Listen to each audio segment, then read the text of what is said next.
Hi, welcome back. It's been a hot minute and I'm not even kidding. Life actions, who I spend time with, what I do with my time, how I use my money, all that stuff. And let me tell you now, I am a shopaholic, so I do not save. The point of this video is how to be successful, how to live a successful life, and where to start. I think I want to go to say that success is not a specific point in your life. It definitely has many points. There are many points of success along the way until the destination. I have recently started a full-time job, and can I tell you, I am doing what I love. I'm also getting more and more passionate about my singing and my singing career. I've noticed because I love my job so much, it allows the creative flow to happen. Success really does depend on you, but not entirely, because there are a lot of factors. Most of it depends on you because you decide what situations.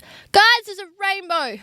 You decide what situations you put yourself in. Success, if anything, begins with growth. You need to grow. You cannot stay the same. If you're comfortable where you are, you don't want to do anything else, you will not grow. And success means coming out of your comfort zone, because in order to grow and to get to heights that you've never even climbed up to before or achieved, you have to do the uncomfortable to be comfortable. Number one, success begins with the smallest step ever, and they are hidden in your day-to-day life, in your day-to-day routine. Now, let me explain this to you. Do not feel overwhelmed. I am somebody who can't take a lot on board. If it hits me one too many times and there's a bunch of new stuff, I get overwhelmed and I just shut down. And success, what is that? I don't even know. Do you know what I mean? I have those moments with him. And I know people are like, well, sometimes routine doesn't work for me. Totally fine. Then let me rephrase. Success is hidden in your everyday life, okay? Let me give you a straight out example. This person is looking at me. I can tell. No, they're not. The whole world does not revolve. Is that Matt? I once heard a quote that I saw recently. If you have had a terrible, terrible day, but you made your bed in the morning, you went about your day, you went wherever you went, and it was a terrible, terrible day, you at least came home to having your bed made, right?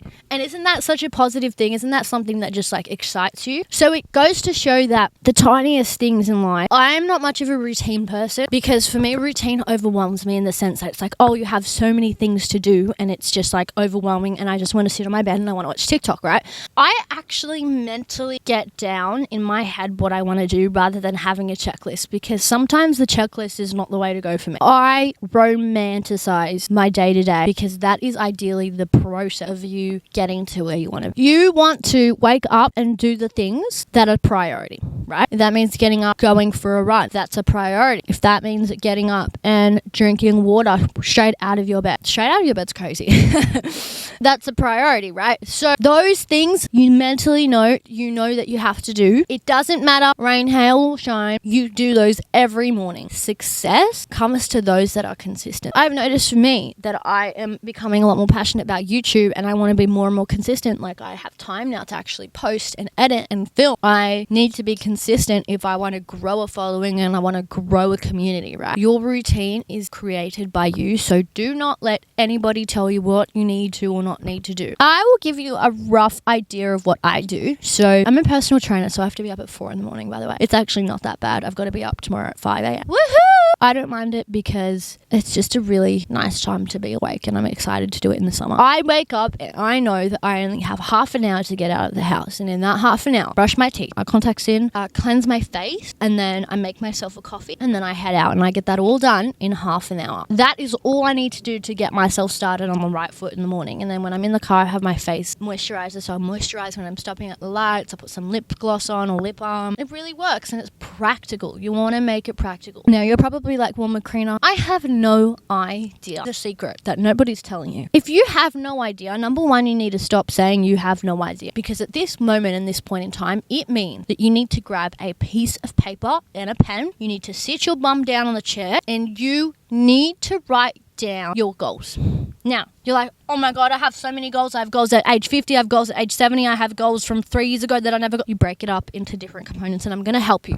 So basically, if you are lost, if you are stuck, if you don't know what you're doing, that means that you don't have a clear understanding of yourself and where you want to be. That's okay. You're still finding yourself. Chill. You will definitely have instilled within you things that you enjoy doing, things that you've always dreamed of doing. You break it down from short-term goals to long-term goals, and all you do is short-term goals is the immediate now. Like today, tomorrow, what are my goals for this month? Or what are my goals for the week? And then long-term goals is, what are my goals for this year as a whole? What are my goals? Where do I want to be? Obviously, in your head, basically want to try and map out an ideal life for yourself. Does not come to you on a silver platter. You actually need to sit down and think about it and ask yourself what you want. You know, it's kind of scary in the sense that, well, it's like, oh my gosh, asking myself what I want, does that really mean I can get what I want? And the answer is yes. You can get what you want. You have to believe that you are able to get what you want. And then once you believe, you have to do the steps, and you've got to persist, and you've got to keep going to get there. It is a long journey. I want to say it's not easy, but it becomes a hell lot easier if you're doing something that you really want. I am so passionate about singing. I love singing with all my heart, with all my soul. I'm going to be a singer if it's the last thing I do. And they say manifesting really works. It does. I started manifesting singing. And what I mean by that is saying to myself every day and saying to people around me, I'm going to be a singer. Dead straight serious. I'm going to be a singer. You're going to see me on stage one time. And then I'll make jokes like, maybe I'll give you VIP tickets. Maybe I'll let you come on stage. And it is insane how true it's becoming. Like, I've performed on stage. I sing on the beach, which, can I just say, is a huge thing to do. I do it all by myself. Am I flexing a little bit? Maybe yes. Maybe no. It's scary doing it alone, but it just, oh my goodness, the satisfaction and the joy I get once I finish busking and saying, hey, I did that, I overcame my fear, is huge. It is so big. Just got to congratulate yourself every single day for how far you've come. So success isn't determined by the opinions of others, by the way. Just a little side note. Nobody writes out what your success story is. Whether success means marrying somebody that you truly love, or whether success means getting that house that you've always dreamed of, or whether success is having children, or whether success is being a CEO or having a successful business, that success is defined by you and not anybody else. So if somebody comes in, you tell them your dream, and they're like, hey, I don't think you can do this. You go to them, yeah, you know what, you're right. No.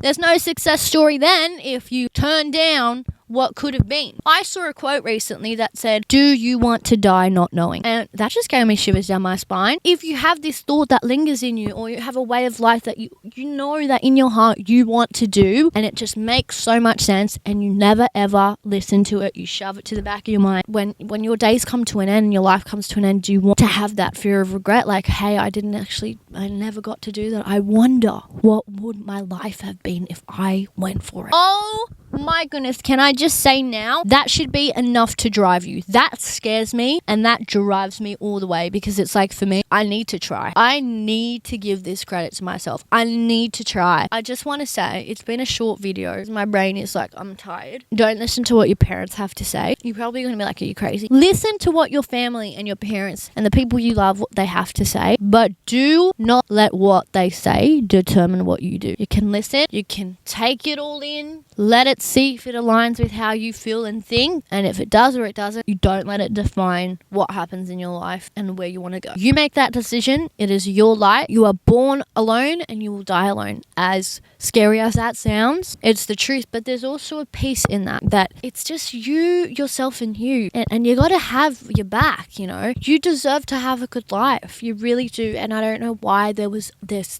thing of dreams just for sleeping. Like, are you kidding me? There's a reason why there's rich people. There are rich people in the world because those people made their dreams come true. Alright, I love you guys so much. I'm going to stop talking because I was sitting on the beach and my head hurts and everything feels like it's going to explode. I love you guys.